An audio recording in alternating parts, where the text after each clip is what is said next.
আসসালামু আলাইকুম। এখন শুনবেন সংবাদ শিরোনাম। রিসাইকেলের নামে পুরান ঢাকায় গড়ে উঠেছে প্লাস্টিকের অবৈধ কারখানা আর রাসায়নিকের গোডাউন। স্বাস্থ্য ঝুঁকির পাশাপাশি দুর্ঘটনার সংখ্যা, মবের ভয়ে থমকে আছে অভিযান। তাপপ্রবাহের কবলে দেশের অন্তত 40 জেলা। জামালপুরে হিটস্ট্রোকে 3 জনের মৃত্যু, হাসপাতালে বেড়েছে রোগীর চাপ। প্রতি ইউনিটে 1.5 টাকা বাড়ল বিদ্যুতের দাম। জুন থেকেই কার্যকর, ভর্তুকি কমানোর উদ্যোগে বাড়তে পারে মূল্যস্ফীতি, বলছে বিইআরসি। আসন্ন বাজেটে সামান্য বাড়ছে ব্যক্তির করমুক্ত আয়সীমা। গ্রাম থেকে শহরে ছড়িয়ে দেয়া হবে করজাল, সারা বছরই জমা দেয়া যাবে আয়কর রিটার্ন। এখন শুনবেন বিস্তারিত। প্লাস্টিক রিসাইকেলের নামে উল্টো চলছে বর্জ্য উৎপাদন। পুরান ঢাকার পোস্তা, ইসলামপুর, কামালবাগের বিশাল এলাকা জুড়ে গড়ে উঠেছে এই প্লাস্টিক কেমিক্যাল সাম্রাজ্য। অতিরিক্ত মুনাফার লোভে বাসাবাড়িতেও গড়ে উঠেছে শত শত অবৈধ রিসাইকেল কারখানা, রাসায়নিক গোডাউন। এতে করে পুরো বাতাস হয়ে উঠেছে বিষাক্ত, মারাত্মক স্বাস্থ্য ঝুঁকি আর অগ্নি দুর্ঘটনার ঝুঁকিও তৈরি হয়েছে। পরিবেশ অধিদপ্তর বলছে, ব্যবসায়ী চক্রের মবের ভয়ে অভিযান থমকে আছে। ৩৮ বছর ধরে বুড়িগঙ্গার বহুরূপ দেখেছেন মাঝি বদরুদ্দিন। দিনে দিনে নদীর ঘোলা জল কালো হয়েছে চোখের সামনে। তার মতে বুড়িগঙ্গার এই দশার কারণ অনেকটাই আড়ালে। নদীজীবী এই মানুষটি সাক্ষী দিলেন ঢাকার বিষাক্ত সাম্রাজ্যের বাসিন্দা হিসেবে। প্লাস্টিকের কারখানা, দানা কারখানা, কাটার মেশিন কারখানা, এর অভাব নেই। এগুলা যত কারখানা ইসলামবাগ, কামালবাগ এই জায়গার মধ্যেই, মানে পুরান ঢাকার মেন জায়গাটাই এটা। পরিবেশ দূষণের সেই নেপথ্য চিত্র। বেড়িবাঁধের চান্দিঘাট, পোস্তা এলাকা জুড়ে চোখে পড়ে অবৈধ প্লাস্টিক পণ্যের কারবার। প্রশ্ন জাগে, এসবের উৎপত্তি কোথায়? দেশের বিভিন্ন প্রান্ত থেকে নিয়ে আসা ব্যবহৃত প্লাস্টিক বস্তা ভর্তি করে রাখা হয় ইসলামবাগের বাঁশপট্টিতে। ওয়ান টাইম প্লাস্টিক, পলিথিন, এমনকি মেডিকেলের বর্জ্য সবকিছুই বাছাই চলে খোলা আকাশের নিচে। প্লাস্টিকের পুনর্জন্ম সরু অলিগলিতে। যে কারখানায় এসব পণ্য উৎপাদন চলছে, অধিকাংশের নেই কোনো অনুমোদন বা পরিবেশগত ছাড়পত্র। রাস্তার দুপাশে বস্তায় বস্তায় রিসাইকেল প্লাস্টিক, দানা, রং আর রাসায়নিকের মজুদ। ঘনবসতি এলাকায় ছড়িয়ে আছে পলিথিন, পিভিসি, প্লাস্টিসাইজার, সলভেন্ট সহ নানা দাহ্য রাসায়নিকের মজুদ। দিন শেষে এসব বর্জ্যের শেষ ঠিকানা বুড়িগঙ্গার জল। পোস্তার ঢালে 7 তলা এই ভবনের ভেতরে প্লাস্টিকের কারখানা। ছবি নিতে চাইলে বাধা দেওয়ার চেষ্টা করেন কারখানার মালিক কর্মচারীরা। এখানে মোট বাইরে দেখলাম 3টা, বাইরের অংশে ওই পাশ থেকে আরো একটা ফ্যাক্টরি আছে। এখানে 1, 2, 3 পুরো ভবনের নিচতলায় চলছে প্লাস্টিক গলানো, দানা তৈরি আর বিভিন্ন পণ্য উৎপাদনের কাজ। খরতাপে পুড়ছে দেশ। কয়েকদিন ধরে চলা তীব্র তাপপ্রবাহে বিপর্যস্ত হয়ে পড়েছে জামালপুরের জনজীবন। অতিরিক্ত গরমে অসুস্থ নানা বয়সী মানুষ, গরমজনিত রোগে হাসপাতালগুলোতে বেড়েছে রোগীর চাপ। এর মধ্যে মাঠে কাজ করতে গিয়ে প্রাণ হারিয়েছেন 3 জন।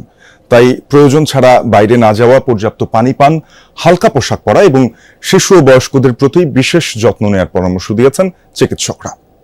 সূর্যের প্রখরতায় যেন থমকে গেছে স্বাভাবিক জীবনযাত্রা। সকাল গড়াতে অসহনীয় হয়ে উঠছে আবহাওয়া। ভ্যাপসা গরমে ঘরে বাইরে কোথাও নেই স্বস্তি।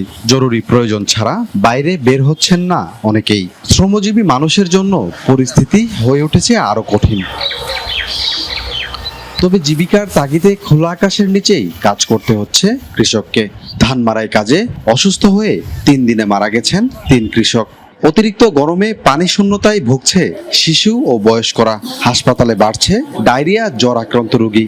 বাতাসে জলীয় বাষ্পের পরিমাণ বেশি থাকায় বেড়েছে ভ্যাপসা গরমের তীব্রতা। ফলে অতিরিক্ত ঘামে ক্লান্ত হয়ে পড়ছেন মানুষ। এই তাপদাহের বিরূপ প্রভাব পড়েছে গবাদি পশু ও অন্যান্য প্রাণীর উপরও। চিকিৎসকদের মতে এ ধরনের আবহাওয়ায় হিট স্ট্রোক, পানি শূন্যতা এবং হৃদরোগ জনিত জটিলতার ঝুঁকি বেড়ে যায় কয়েক গুণ। তাই প্রয়োজন ছাড়া রোদে না যাওয়া, পর্যাপ্ত পানি পান, হালকা পোশাক পরা এবং শিশু ও বয়স্কদের প্রতি বিশেষ যত্ন নেওয়ার পরামর্শ দিচ্ছেন তারা। তাপ থেকে বাঁচতে সবার পক্ষে হয়তো ঘরে বসে থাকা সম্ভব নয়, কিন্তু সঙ্গে পানি, ছাতা কিংবা কিছুক্ষণ পরপর গাছের নিচে বা ছায়াযুক্ত স্থানে বিশ্রাম নিলে নিজের সুরক্ষা নিজেই নিতে পারবে বলে মনে করছেন স্বাস্থ্য বিশেষজ্ঞরা। টাকার হিসেবে রেকর্ড দাম বাড়ল বিদ্যুতের। প্রতি ইউনিটে এখন লাগবে বাড়তি 1.5 টাকা। নতুন হিসেবে বিল গুনতে হবে জুন থেকেই। গতকাল এমন সিদ্ধান্ত জানিয়েছে Bangladesh energy regulatory commission BERC। চেয়ারম্যানের দাবি, বিদ্যুৎ খাতে ভর্তুকি কমাতেই এই উদ্যোগ। তারপরও যে মূল্যস্ফীতি উস্কে যেতে পারে সে আশঙ্কাও আছে তার। মধ্যপ্রাচ্য সংকটের জেরে জ্বালানি তেলের দাম 2 দফা বাড়ায় সরকার। তখন থেকেই অনুমেয় ছিল বিপদের এই কালো মেঘ আসবে বিদ্যুতের ওপরও। কেননা বছরে 62,000 কোটি টাকা ভর্তুকির সংখ্যা করছিল বিদ্যুৎ উন্নয়ন বোর্ড PDB। গেল মাসে BERCর গণশুনানিতে সেই আলোচনা হয় জোরে সোরে। তখন গ্রাহক পর্যায়ে বিদ্যুতের দাম 17 থেকে 21% পর্যন্ত সমন্বয়ের সুপারিশ করে 6টি বিতরণ কোম্পানিও। ডিজেলের মূল্যবৃদ্ধির প্রায় 1.5 মাস পর বুধবার চূড়ান্ত সিদ্ধান্ত জানালো BERC। সেই অনুযায়ী প্রতি ইউনিট খুচরা বিদ্যুতের দাম বাড়লো 1.5 টাকা, অর্থাৎ প্রায় 17%, আর পাইকারিতে বাড়লো প্রায় 20%।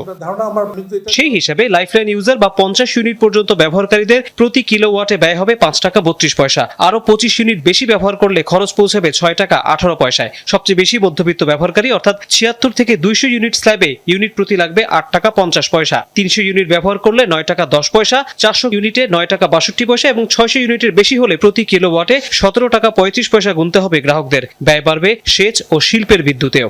BERC চেয়ারম্যান জানান, পারমাণবিক বিদ্যুৎ কেন্দ্র পুরোদমে চালু হলে ভাড়া ভিত্তিক কেন্দ্রে ক্যাপাসিটি চার্জ নিয়ে জটিলতা থাকবে না। এর আগে সবশেষ 2024 সালে নির্বাহী আদেশে বিদ্যুতের দাম বাড়ানো হয়েছিল। জ্বালানির পর বিদ্যুতের দাম বাড়ানোর কারণে অসন্তুষ্ট সাধারণ মানুষ। তারা বলছেন, একে তো মূল্যস্ফীতির কারণে দিশেহারা, তার উপর বিদ্যুতের বাড়তি মূল্য জীবনযাত্রায় নেতিবাচক প্রভাব ফেলবে, চাপ তৈরি করবে সীমিত আয়ের উপর। দীর্ঘ সময় পর সামান্য বাড়ছে ব্যক্তির করমুক্ত আয় সীমা। মূল্যস্ফীতি বিবেচনায় নেওয়া হচ্ছে এই সিদ্ধান্ত। গ্রাম থেকে শহর ছড়িয়ে দেওয়া হবে করজাল।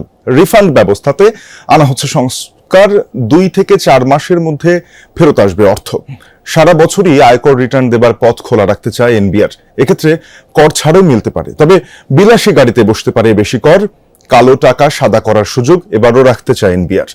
বাড়ছে জীবনযাত্রার ব্যয়, ভোগ্যপণ্য থেকে শুরু করে সেবা, সব ব্যয়ই আকাশচুম্বী। মূল্যস্ফীতি খেয়ে ফেলছে মানুষের আয়। এমন অবস্থায় ব্যক্তি আয়করে কিছুটা ছাড় দিতে চায় সরকার। আসছে বাজেটে কিছুটা বাড়ছে করমুক্ত আয়সীমা। এতে করজালের বাইরে চলে যাবে বিপুল সংখ্যক মানুষ। তবে করযোগ্য আয়ের ক্ষেত্রে 5টি স্ল্যাব তৈরি করেছে NBR। নারী, 65 বছরের বেশি বয়সী মানুষ, প্রতিবন্ধী, মুক্তিযোদ্ধা, তৃতীয় লিঙ্গের ব্যক্তিদের ক্ষেত্রে থাকবে বিশেষ সুবিধা। ইনফ্লেশনের একটা বিষয় আছে। আজকে যিনি 3 লাখ 3.5 লাখ টাকা ইনকামের যে স্ল্যাবটি আছে, যেখানে তাদের কোনো ট্যাক্স দিতে হয় না, সেটি হয়তো আরেকটু বৃদ্ধি করার আছে। আমাদের কর ভিত্তি থেকে যেন আরো এক্সপান্ড করা যায়, যাতে প্রত্যেকে কন্ট্রিবিউট করতে পারেন এবং প্রত্যেকের ভিতরে একটি ফিলোসফির কাজ করে, একটি যেন দৃষ্টিভঙ্গি কাজ করে যে আমরা we are contributing to the country. প্রান্তিক পর্যায় পর্যন্ত বিস্তৃত হচ্ছে ভ্যাটের জাল। টার্নওভার 50 লাখ টাকার নিচে হলেই দিতে হবে সুনির্দিষ্ট ভ্যাট। প্রতিষ্ঠানকে করতে হবে BIN। ভ্যাটের হার সর্বনিম্ন নির্দিষ্ট হতে পারে 1000 টাকা। রিফান্ড নিয়ে অভিযোগের শেষ নেই। কর দেবার পর তা বেশি হলে ফেরত পাবার ক্ষেত্রে পোহাতে হয়